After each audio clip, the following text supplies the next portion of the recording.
เฮาสิทำบุญหาพ่อหาแม่หาปู่ย่าตายายจังซี่บ่ต้องให้มีอีหยังตายเลยบ่ต้องไปวุ่นวายกับการมหรสพโกงานอิหยังก็ได้เฮ็ดแต่เฮาโลดแต่เฮาที่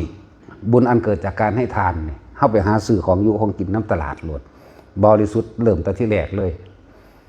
บ่ได้มีคิดว่าจะฆ่าสัตว์จักตัวหนึ่งบ่มีเลยนะบ่ได้ไปหาคุยโว้อวดกับไปอีกนะบ่ได้ทำเสียงอึกกระทึกคือโคมให้หนวกหูแก่ชาวบ้านส่วนใหญ่ทั่วไปเลยนั่นแหละบ่ได้แบนของง่ายเด้สิมาเข้าใจอันนิพพานนั่นนี่บ่แม่นของง่ายเด้ตั้งแต่คำว่าบุญก็ยังบ่ได้รู้เรื่องหยังเลยบุญบวชหาผู้นั้นบวชหาผู้นี้บวช7 มื้อขางัวขาควายไปเท่าใดหอยแข้งกับสัตว์เด้หอยแข้งแมลงภู่กับสัตว์เด้กินเหล้าเมายาเข้าไปอีกเท่าใดเบิ่งด้วยนั่นน่ะนี่แหละเป็นยังเฮาคืออนุญาตให้พวกนี้บวชเพราะว่าสัตว์สิตายเพราะว่าเขานั่นหลายแล้วเขาจะต้องลงไปใส่กับในอเวจีนเพราะแห้งอยู่แล้วก็ทุกชีวิตที่ตายเพราะว่าเขามันธรรมดาเด้ทำความเข้าใจให้ดีๆเด้อความละเอียดละออนมันต่างกันอยู่ดิไม่แม่นห่มผ้าเข้ามาได้บุญเลยว่าแม่นเด้ความคิดยังออกข้างนอกไม่ใช่ความคิดยังคิดฮอดผู้นั้นคิดฮอดผู้นี้อยากได้นั่นอยากเป็นนี่พูนนะแต่บ่ซั่นสิว่าให้ฝึกเขาบ่ให้ฝึกเขา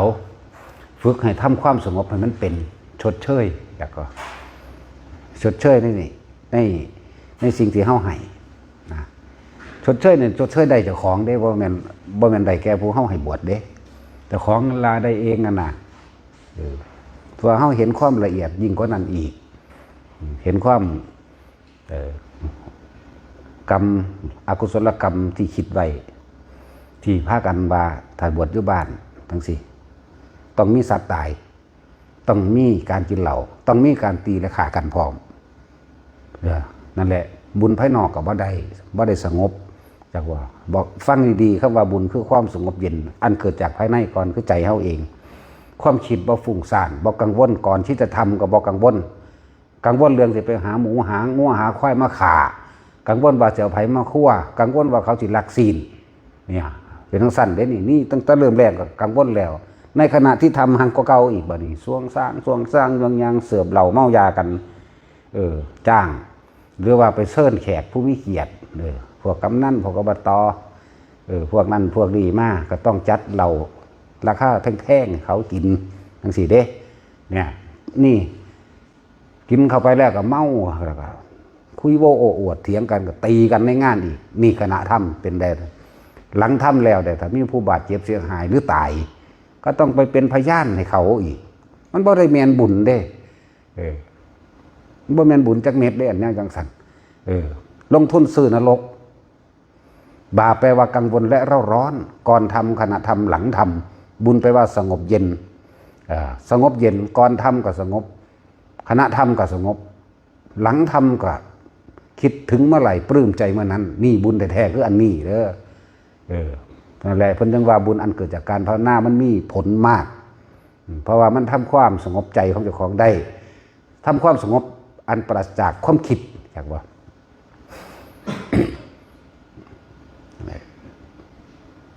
เฮารักษา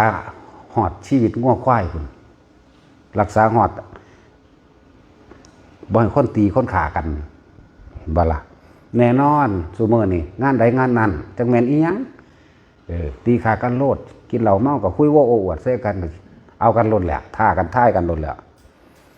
นั่นแหละบ่แม่นของง่ายปานใดดอกซ้ำสิพวกเจ้าสิได้ยินได้ฟังนั่นจังสินะแกงรายละเอียดให้ทุกคนเข้าใจที่ผ่านมาพวกเจ้าที่ประสบพบผ่านมาแล้วตามความเป็นจริงนี่งานแจกเขาผู้นั้นแจกเขาผู้นี้จ้างหนังหรือหมอลำบ่จ้างรถแห่จ้างรถบำจ้างนั่นนี่บ่ขางัวขาควายขาไก่หอยแข้งแมลงภู่เสิร์ฟเหล้าเมายาบ่เอาตีขากันทุกงานบ่เอานั่นแล้วมันบ่แม่นบุญได้นั่นนะความสงบโดยภายนอกก็บ่มีพอความสงบในภายในบ่ต้องพูดถึงใจนี่เราร้อนกระวนกระวายเริ่มต้นแต่ย่านบ่ถูกใจเขาลองดูนั่นน่ะเอาบ่สนไผเด้แล้วถ้าแมงจะเป็นจังไดเด้นั่นแหละเอาบ่สนอันตัวนี้แหละตำรวจก็บ่มีผู้ใดมาหูจักนำเด้นี่ จากบ่ล่ะทางบ้านก็ดี ไปเลยบ่สะอ่อนไผแปลงสั้นแล้วมาก็มาไปผู้เดียวเลย มันบ่แม่นแนวสิไปอธิบายผู้ใดเข้าใจได้ง่ายๆเด้เฮาสั่งสมมาตั้งแต่ใดแล้วสั่งสมมาพอแห้งก็ได้กว่าสิเข้าใจสิ่งเหล่านี้